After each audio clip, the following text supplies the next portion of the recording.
Biofuels by Alexandria, Jenna, Mildred, and Brianna.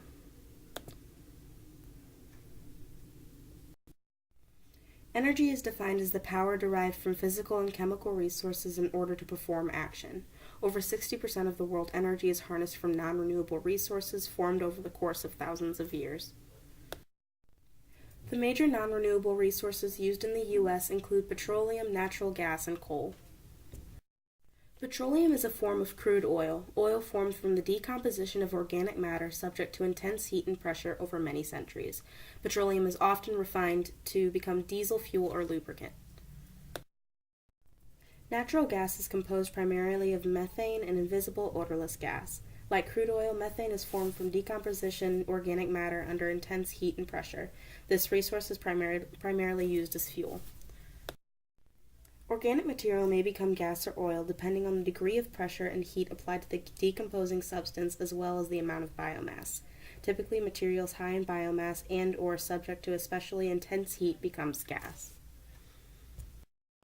Coal, a material composed primarily of carbon, comprises half of the energy used in the United States.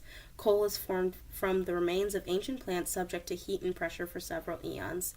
While coal is the most prominently used natural resource, it is also the least abundant.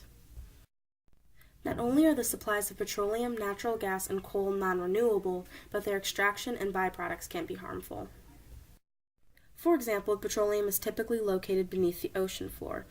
Offshore oil rigs are used to drill for this resource. Malfunctions in oil rigs have the potential to cause massive oil spills, providing catastrophic and even fatal to wildlife. Natural gas is found deep underground, sometimes miles below the surface. A method called fracking is used to reach the gas. Fracking methods involve propelling high-pressure water into the ground, which then forces apart soil and rock to release natural gas. Acid and glass particles are typically used in the fracking process to help break apart rock formations. Occasionally, these acid and glass particles leak into and contaminate nearby drinking water sources. Pressurized water can be so forceful that small earthquakes occur. Of the fossil fuels, however, coal is the most dangerous to obtain. The techniques for extracting coal include surface mining and underground mining. Surface mining is performed only when the coal is close enough to the surface. In this mechanism, the environment surrounding the excavation site is desolated. Holes laden with explosives are drilled through the topsoil above the coal source. The explosives are then discharged until the coal is visible. The habitats and nature surrounding this area are completely destroyed or removed. When coal is too far below ground for surface mining, the area is excavated using underground mining. Underground mining is extremely perilous. Miners often inhale toxic chemicals in the underground environment.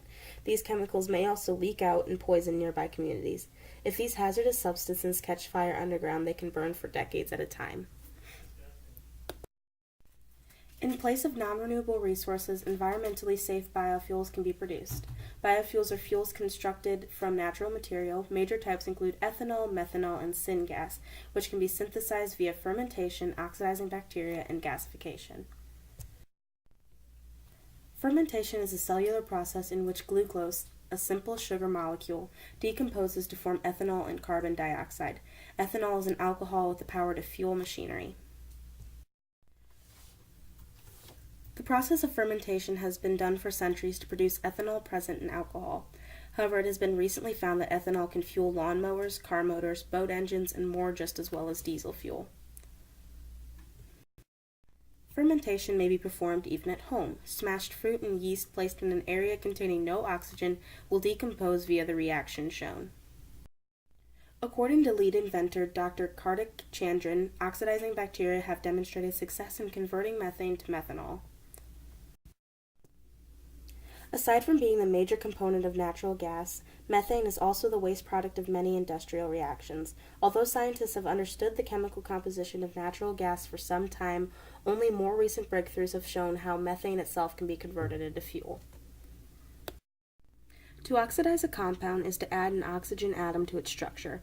Oxidizing bacteria ingest methane, which is then oxidized metabolically and released as methanol. Methanol may then be used as fuel. This technique of using oxidizing bacteria is incredibly practical. This process not only provides a renewable resource, but can also drastically reduce greenhouse gas emissions, as methane would no longer be discarded into the air. Oxidizing bacteria can function in quantities of impure methane, rendering it more ideal for companies that produce large amounts of waste. Gasification is a process which converts carbon feedstock, or carbon-containing matter, into syngas. Syngas is a type of synthetically constructed gas used as fuel or as an intermediate to produce other fuels including methanol, synthetic natural gas, or even synthetic petroleum. Gasification occurs in a gasifier. A cylindrical pressure vessel is shown. In the gasifier, materials undergo temperatures of up to 2002 degrees Fahrenheit and pressures of 1,000 pounds per square inch. Gasification has 5 stages. First is drying, in which water is evaporated from the carbon feedstock. Then pyrolysis, in which the feedstock is heated to the point that charcoal, a material consisting of mostly carbon, remains. Next is combustion. Gases combine with oxygen to release heat, which is used to power the upcoming phases. Tar present in the chamber, meanwhile, is burned and becomes gas. Water vapor and carbon dioxide form as waste products during this phase. Then, cracking occurs as increasingly high temperatures break down the gaseous tar molecules into lighter compounds. Finally, reduction occurs as the water vapor and carbon dioxide are passed across a bed of hot charcoal. The carbon in the charcoal so strongly attracts oxygen that oxygen atoms from the water vapor and carbon dioxide are removed. The resulting gases, carbon monoxide and hydrogen, are syngas. Biofuels are an incredible way to harness fuel in places of non-renewable resources. The U.S. plans to increase the amount of biofuels used as energy from 9 billion U.S. to 306 billion gallons by 2022. Thank you for watching this presentation, and as we reach our conclusion, we need to make sure to give credit to the works that formed our understanding.